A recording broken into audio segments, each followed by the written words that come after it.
Hi, I'm Kyron at Body Ache Escape Massage Center in Columbus, Ohio. And I want to talk about the rotator cuff muscles and specifically how to isolate the individual muscles for a proper warm up before you begin an exercise that's going to involve your shoulder joint. It's a sensitive area for many reasons, but for the most part, the flexibility of the shoulder allows such a dynamic movement that it's easy for repetitive activities or heavy strength training to cause injury there. Repetitive strain, trauma, those types of things. So we want to make sure these rotator cuff muscles are strong, that you are able to warm them up before you begin exercise so you don't injure them, but also knowing how to stretch them is helpful as well. If you don't know how to stretch them, go onto our channel, Body Ache Escape Massage, and you'll find stretches for each of the rotator cuff muscles. But I want to show how to warm them up in this video. There are 4 rotator cuff muscles, and it's not necessarily important that you know the names of them as it is to know their force vectors, what they do, and the direction that they do it in. The first one is going to be your supraspinatus, and that's going to be the superior most. It's on the top edge of your scapula in the supraspinatus fossa, and it's going to attach on your humerus here. And that allows for abduction of your humerus. So raising your arm out like that, that's what the supraspinatus does. Fibers are oriented, I guess this will be laterally towards your humerus. Infraspinatus, that's going to be on most of the body, 2/3 of the body of your scapula, the bone on your back that you can feel wiggling when you shrug your shoulders. It's going to cover the bottom 2/3 of that. It's going to be covered a little bit by your teres major and trapezius, but I'm probably getting too specific. But that is going to externally rotate your shoulder, your humerus bone. Like that. That's external rotation. It's like if you're hitchhiking or if you toss a drink or something like that. The next is your teres minor, which also externally rotates. They're both going to attach onto your humerus, but so deep you can't feel it. But they're going to both originate on the scapula and externally rotate your shoulder. So they pull that way. Supraspinatus is going to pull this way, laterally, so in that direction. But this is because of the attachment point on your arm, this is the movement it causes. An important note is muscles only do one thing, and that's pull. They don't push, they don't elongate, they pull a lot or very little. That's all they can do.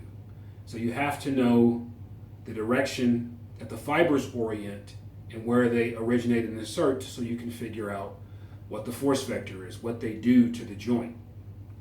So supraspinatus causes that, teres minor and infraspinatus cause this.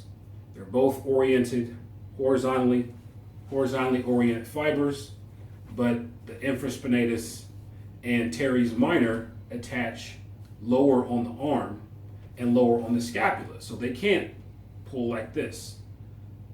They twist like that. And your arm can rotate in its socket without bending your elbow. But that's the muscles that do that. If you want to test it, just put your fingertips on the back, just below that ridge, and you can feel the muscles thicken or shorten.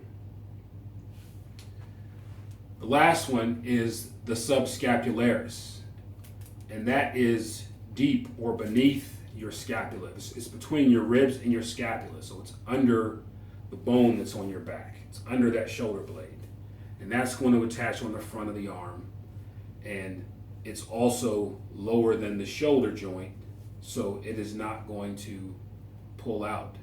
It's going to rotate in internal rotation, but also adduct, or bring your arm, your humerus closer to your body.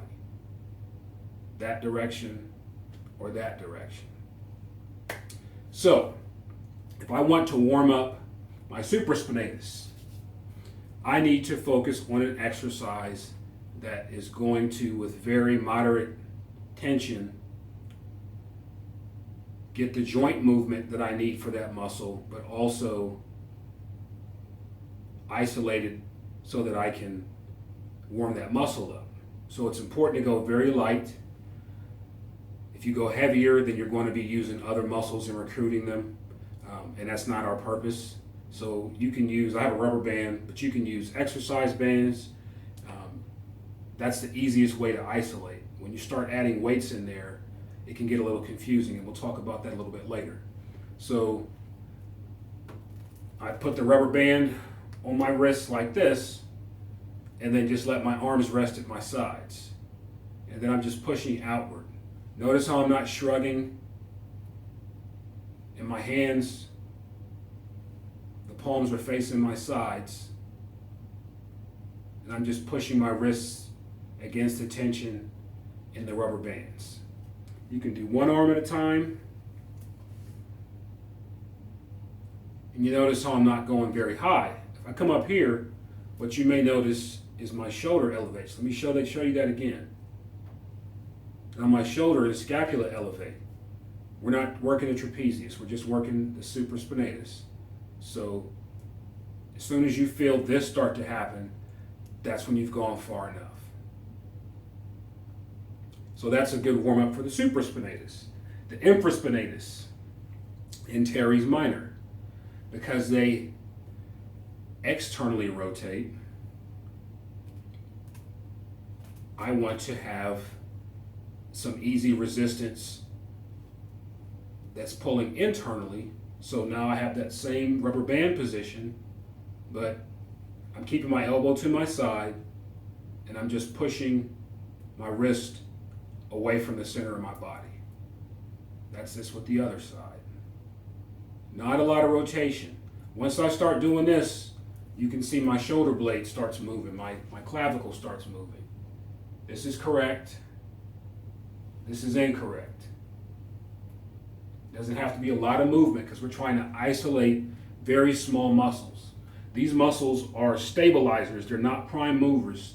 So we want them warm so they can stabilize our shoulder joint when we're going to do dynamic exercises like throwing a baseball or playing tennis or bench press. You want to make sure your shoulder stabilizers are pumped and prepared. Teres minor and infraspinatus. Now you notice that the force vector, that's represented by the rubber band. Well, the force is the rubber band, but the force vector, if I stick my thumb out, that's the direction that it's going, and it's kind of in a curving direction. So teres minor and infraspinatus are pulling that way, but one of the movements that the shoulder joint is capable of is rotation, so it's causing rotation.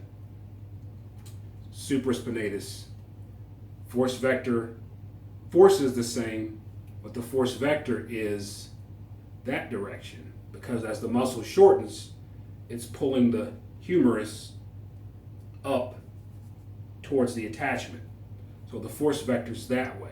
So we want, at some point, you're going to feel lateral pressure, but you're also, if you get to a certain point, you will feel downward pressure, but the force vector is up, like that. Subscapularis, internal rotation and abduction. That one, you're going to have to stabilize some sort of band so that you can do this movement. And what I'll do is get a chair. This is a lot easier with larger bands, but unfortunately I don't have the foresight to have this prepared before I do the video, so bear with me. So this movement coming in, internal rotation, not a lot of movement. I don't want to recruit my chest too much. It's difficult to isolate because the chest also internally rotates. But having the arm in a position here where it's out, ideally it would be higher up here somewhere, and then you would pull down with your elbow in an extended position towards your body. That's going to warm that one up. Very lightweight. Some ways that I've seen this done in a different manner.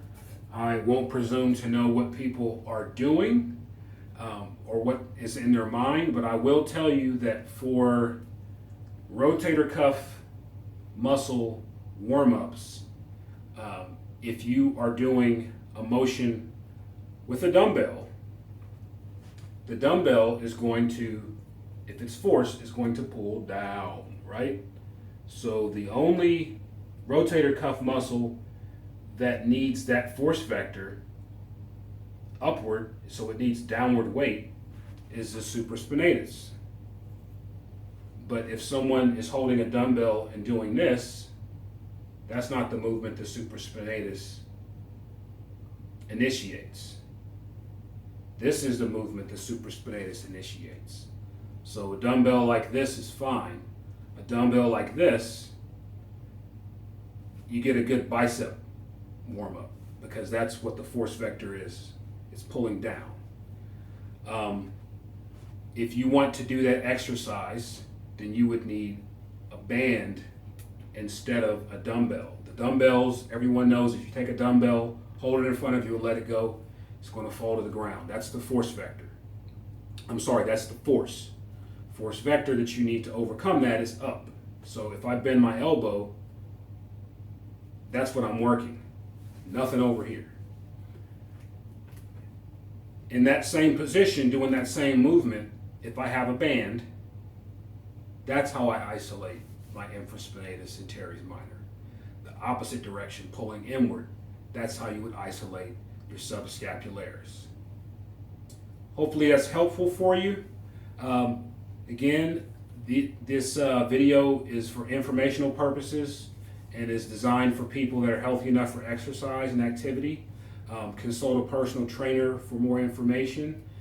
And be safe, be healthy, and we'll see you next time. Thanks.